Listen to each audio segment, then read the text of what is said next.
Welcome back to the deep dive. Today we're getting into something that feels a little bit, well, a little bit illicit, I guess. Oh, totally. Like we're breaking into a restricted archive or something. Yeah, exactly. Like we are lighting a candle, locking the doors, and stepping right into a time machine. A very specific, very windy Monday night time machine. Right. Monday, November 11, 1968, to be exact. And before we get too deep, I just want to explicitly state that this podcast is distributed free of charge on all major platforms for educational purposes. Always good to get that out of the way. But yeah, 1968, it is a specific night with a really palpable vibe. And looking at the source material we have today, we aren't just talking about abstract philosophy. No, definitely not. We are talking about what is essentially a ghost story, a corporate thriller, and a genuinely heartbreaking family tragedy, all wrapped up in one single conversation. It really does feel like a movie script, doesn't it? I mean, just the pacing, the characters, the twist endings. We're looking at section 447 of the early sessions, book 9 of Seth Material. Published by New Awareness Network. Right. Credit to them for the source. And the atmosphere of this session, it's relaxed, sure, but there is this undercurrent. It's slightly spooky. Chilling is the word I would use, honestly. It's the kind of chill that doesn't come from a draft in the window, but from this sudden realization that reality just isn't what you thought it was. Chilling. Yeah. Absolutely. But also, and this is the weird part that I really want us to dig into today, it's surprisingly funny. It is, which sounds wrong given the subject matter. Right. You have this disembodied entity cracking jokes, literally roasting a businessman while simultaneously discussing the death of a toddler. It's a mix that just shouldn't work. It should be offensive, honestly. But it works. It's the Seth signature. It's that ability to handle the heaviest, darkest human emotions with a perspective that is so vast, so elevated, that it actually allows for humor. Because the tragedy isn't seen as a tragedy from his viewpoint. Exactly. It's seen as a plot point, a choice. So let's set the scene for you listening. We are in Elmira, New York. We have Jane Roberts, the author and medium, and her husband, Rob Butts. But tonight, the living room is crowded. Very crowded. We have guests. And the energy in that room must have been thick enough to cut with a knife. Right. We have John Bradley, a regular, who is there for business advice. We'll get to his corporate drama later because that is a wild story in itself. Oh, we definitely will. But the emotional core, the real gravity of the evening centers on a couple named Dave and Estelle Craig. They drove all the way up from New York City, and they are desperate for answers. And the reason they're there is just heartbreaking. They just lost their son, Michael. He was only 3 years old. 3 years and 4 months, to be precise. And the circumstances of his death and his birth are filled with these bizarre mathematical synchronicities that the parents just couldn't shake. They knew something was going on, but they didn't have the vocabulary for it. Exactly. They sensed a pattern but couldn't read the code. So our mission today is to unpack this single night's conversation. We're going to explore how Seth, this non-physical entity speaking through Jane, explains a child's death not as an accident, not as a tragedy, but as a calculated exit by an ancient entity. We're going to get into Atlantis Egyptian priests and, weirdly enough, office politics. It is a wild ride. It covers the full spectrum of human experience. Before we jump into the deep end, we should probably introduce Seth properly for anyone who might be new to this specific material. Right, good call. Seth is an energy essence personality, no longer focused in physical reality. And tonight he's described as speaking rapidly authoritatively. His eyes are open, which wasn't always the case in the very early days, and honestly, he is sassy. Very sassy. He's in rare form in session 447. He's sharp, he's witty, and he is absolutely not handling anyone with kid gloves. Then we have the Craigs, Dave and Estelle, grieving parents confused, looking for closure. And we have John Bradley, the businessman, sitting in the corner, probably hoping Seth doesn't roast him too hard. And spoiler alert, Seth definitely roasts him. He does not escape the gaze. Okay, so let's get to the hook. The thing that grabbed me immediately about this session is the numbers. Dave, the father, lays out these details about his son Michael's life, and it sends a shiver down your spine. It stops feeling like a biography and starts feeling like a coded message. It really does. It challenges the idea of coincidence right out of the gate. When you look at the data points, the statistical probability just sort of goes out the window. Let's break down the mystery of Michael. So Michael dies at 3 years and 4 months. A tragedy. But look at the timing. He was born on a Thursday, Juneteenth, at exactly 6.08. Okay, Thursday at 6.08. I'm noting that down. And he died on a Thursday in October, also at exactly 6.08. That is uncanny. Born at 6.08, died at 6.08, both on a Thursday. It gets weirder. The duration of his existence from the exact moment of conception to the moment of death was almost exactly 4 years to the day. So you have a kid born at 6.08 and dying at 6.08. That doesn't feel random. That feels like a schedule. That feels like a train timetable. And that is exactly what Seth confirms. When the parents ask about this play of numbers, Seth doesn't say, oh, that's just a coincidence, the universe is random. Right. He doesn't dismiss it. No. He says the boy had a, quote, sense of neatness. A sense of neatness, like he tidied up his life. Yes. Seth says it pleased him to time his arrival and departure. Just pause on that for a second. We usually think of death, especially the death of a child, as this chaotic thief-in-the-night event. Something that is violently stolen from us. Yeah, exactly. But Seth is framing it as a punctual departure, like checking out of a hotel because your reservation is up and you want to catch the 6.08 train. That implies a level of control that is almost frightening. It suggests that even as a toddler, there was a consciousness operating that had a stopwatch. It is frightening to the ego, sure, but it's liberating to the spirit, and it leads to the biggest bombshell of the entire session. This card is heavy. It is. Seth looks at these grieving parents who are essentially asking, where's our baby? And he says bluntly, the child was not a child. I have to say, let's unpack that. If I were a grieving parent and a medium told me your child was not a child, I might be incredibly offended. It sounds dismissive of the life that was lost. It could definitely sound that way out of context, but Seth means this in a very specific metaphysical way. He isn't saying the child wasn't real. Right, he's talking about the soul's age. Yes. He explains that Michael was an ancient entity. This wasn't a new soul fresh out of the factory trying to figure out how to be human for the first time. This was a soul that had finished its reincarnational cycles. Exactly. He was done. So he was basically a retired soul. In a way, yes. Seth explains that this entity had a horror of reaching young manhood. He didn't want to grow up. Why not? Because he didn't want to get trapped in the sticky web of physical romance, career taxes, and just adult life again. He had been there, done that, and had absolutely no interest in getting pulled back into the drama. That is a fascinating concept. The idea that a toddler could be sitting in his high chair, playing with mashed potatoes, looking at his parents, and possessing more wisdom and experience than both of them combined. Seth says exactly that. He says, quote, he is not an infant to be pitied. He was a personality who left you when his own reincarnations were finished. But if he was done, if he was this ancient wise being, why did he die? I mean, biologically, we had the spiritual reason that he wanted to leave, but how did that translate to the physical body? This is where we get into the practical magic of biology and where the Seth material really bridges the gap between spirit and matter. Seth claims the illness wasn't just bad luck. He says Michael, quote, did not manufacture sufficient blood on purpose. On purpose. That implies a direct somatic command. Yes. Seth says he literally deprived himself of physical vitality to ensure a quick exit. It was a biological choice driven by a spiritual intent. He just turned the switch off. He decided, okay, the mission is done, shut down the engines. That reframes the entire medical situation entirely. It's not that his body failed him, it's that he commanded his body to fail because he had a schedule to keep. 6.08 was approaching. Exactly. Seth says he chose his illness. It was not thrust upon him. It's a radical empowering of the soul, but man, it's a tough pill to swallow if you're the parent left behind, wondering if you could have done more. It brings up this really profound discussion point about terminal illness as a gateway. We usually see illness as the ultimate enemy, something to be fought at all costs. Seth seems to be viewing it as a door. A door that the soul opens when it's ready to leave. He mentions that Michael took what doorways were open, and this is the clincher. If the parents had managed to cure him, to close that door through medical intervention, Michael would have just found another one. Wow. He was leaving. Period.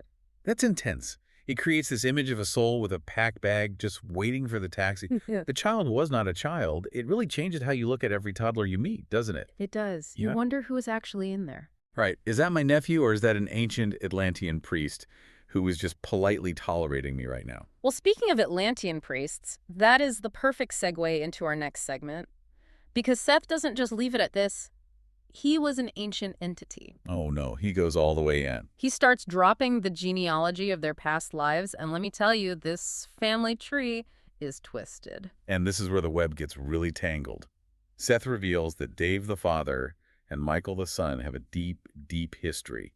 They weren't just random souls thrown together in 1968. They were colleagues. Essentially, yeah. Seth says they were priests together in Atlantis and Egypt. They were involved in the inner workings of the universe and the movement of planets. Which perfectly explains the math. Yes. The source material mentions that Michael, even at 3 years old, was weirdly good with numbers and interested in astronomy. Seth links this directly to those past lives. He says Dave has this mathematical knowledge buried inside him, too, from those ancient days spent calculating planetary alignments. It's like muscle memory, but for the soul. Exactly. But then Seth throws in a twist that sounds like something straight out of a soap opera. The uncle twist. I love this part. Yes, Seth tells Dave he was at one time your uncle. Just imagine that dynamic. You're changing the diapers of a being who in a previous century was your authoritative uncle. It flips the hierarchy completely upside down. No wonder the kid had a sense of neatness and order. He was used to being the boss. And it wasn't just the father. The mother, Estelle, had a very specific and kind of difficult relationship with the boy. This stood out to me as so honest. Estelle openly admitted she had trouble bonding with him. This was a crucial part of the healing for Estelle. Seth points out that she had this subconscious alienation from Michael. She loved him, obviously, but there was a block. She couldn't quite connect. And she probably felt a lot of guilt about that. Tremendous guilt. Mothers are supposed to have this instant, seamless bond, but Seth explains it wasn't her fault in this life. It was a bleed-through. A bleed-through from a past life. Right. In a past life, Estelle and Michael were brothers. Brothers. That changes things. Yes. And they had what Seth calls a friendly rivalry. Seth says that rivalry lingered in her subconscious.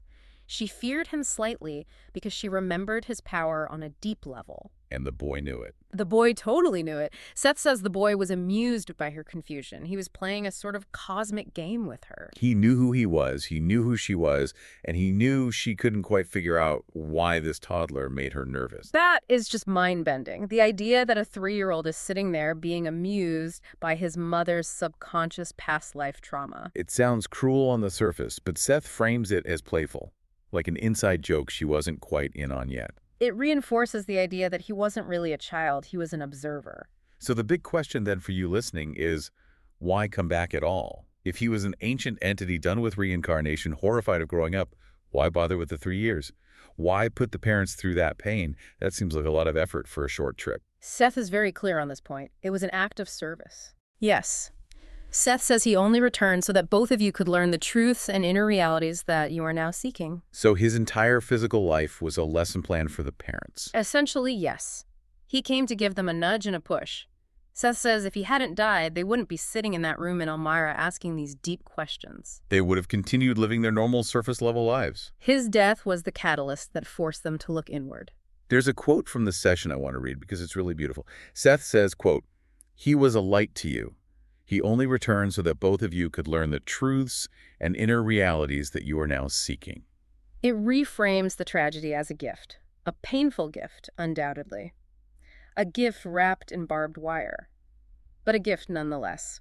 He sacrificed his own comfort, coming back into a dense physical body just to wake them up. It's a heavy responsibility for the parents, though, to realize their son's death was their spiritual wake-up call. It is.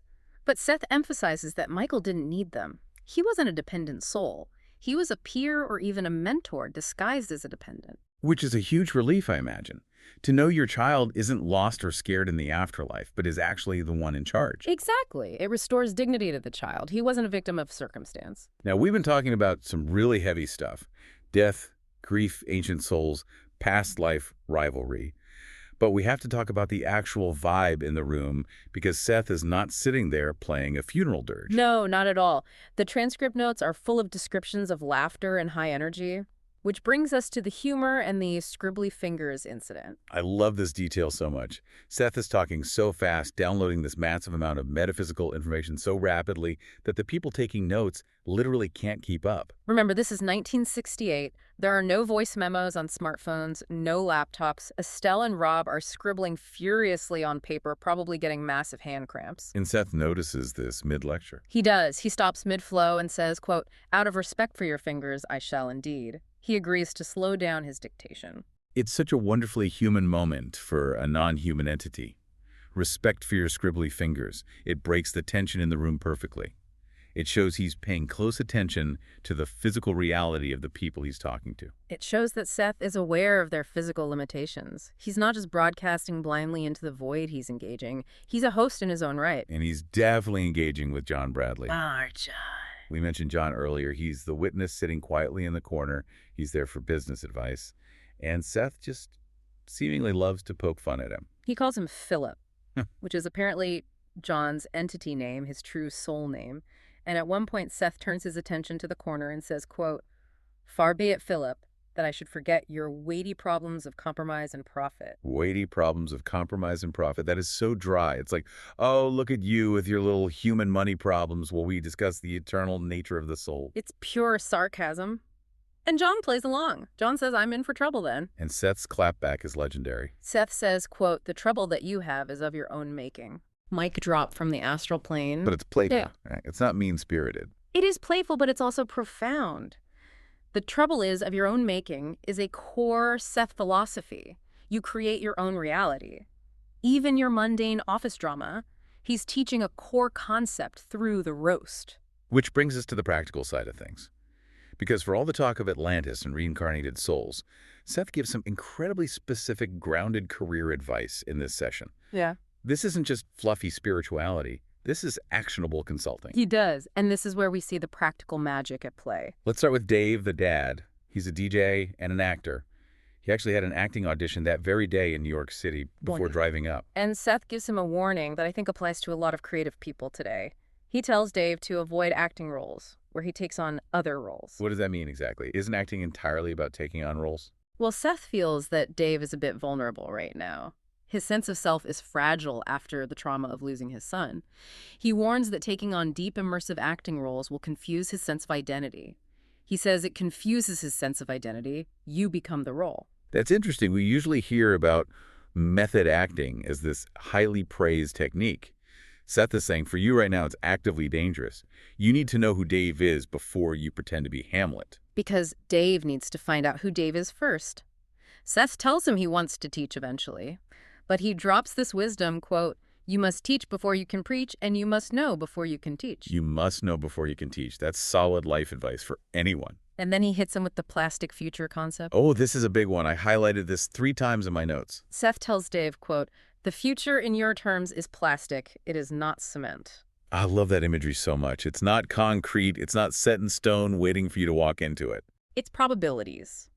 Seth predicts Dave will stay in communications, maybe move from one radio job to another, but he emphasizes that Dave has choices. He says no one can tell you the correct road to follow.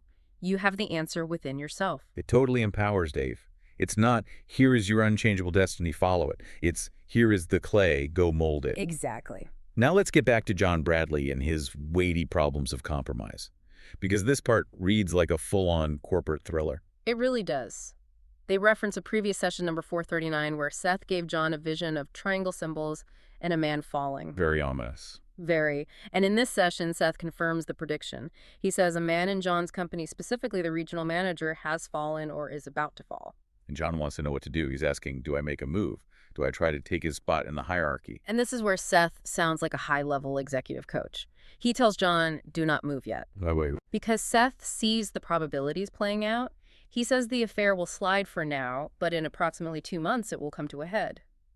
He advises John to wait for the corporate reorganization to happen naturally. So patience is the strategy. Strategic patience.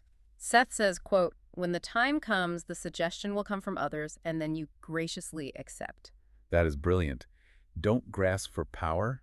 Wait for them to offer it to you and then accept it like you're doing them a favor. Graciously accept. It's almost Machiavellian, but with a deeply spiritual awareness of timing. It's fascinating to see a spirit entity discussing corporate reorganization timelines.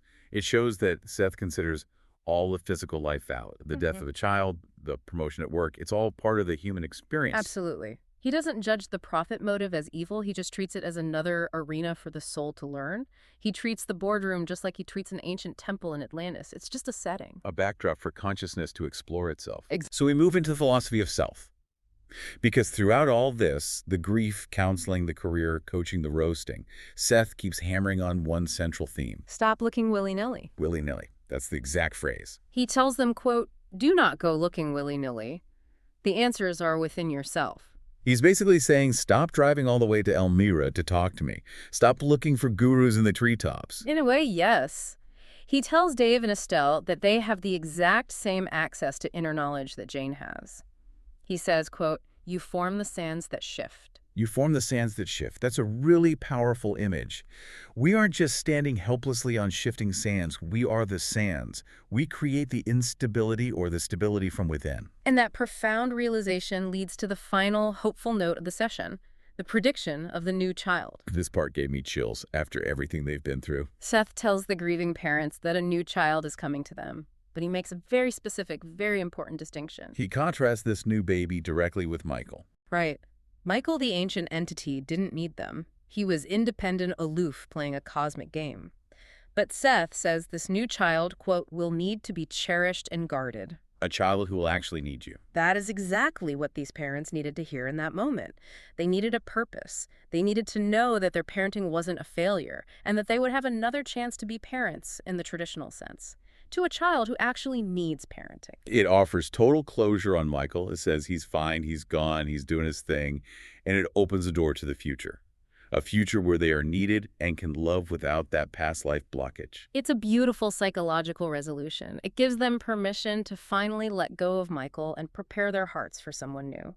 So as we wrap this up, we've unpacked a lot of dense material. What are the key takeaways from this deep dive into session 447 for you listening? First, that life and death are conscious choices. Even a toddler's death can be a deliberate decision made by the soul for its own vast reasons. That's a tough concept to sit with, but it is ultimately empowering. Second, the intricate web of connections. We have ancient histories with our family members. The son you're raising might be your uncle. Your mother might be your past life rival. We are all just role-playing to learn from each other. And third, reality is plastic. The future is not cement. Whether it's your acting career or your climb up the corporate ladder, you are actively molding it with your thoughts and decisions. You form the sands that shift. and finally, Don't forget the humor. Even in the face of death and grief, there is room for scribbly fingers and roasting the guy in the corner. Humor is a vital part of the spiritual journey. it keeps us grounded. And if you want to explore that journey yourself, you don't have to drive to Elmira, New York in 1968. No, you can go straight to the source material today. This material is incredibly deep, and we've only just scratched the surface. We highly encourage you to study the Seth Material books yourself. You can find them and so much more at the New Awareness Network website. Make sure to visit sethcenter.com/the early sessions. Go read the raw transcripts. There's truly nothing else like them out there. So as we sign off, I want to leave you with a thought to mull over. Look around your dinner table tonight. Look at your kids, your parents, maybe even your annoying boss tomorrow morning. And ask yourself, who are they really? Are they brand new souls figuring things out? Or are they ancient entities who just stop by to give you a necessary nudge? And more importantly, are you taking notes fast enough? Watch out for those scribbly fingers. Thanks for joining us on this deep dive. We'll see you in the next probability. Good night, everyone.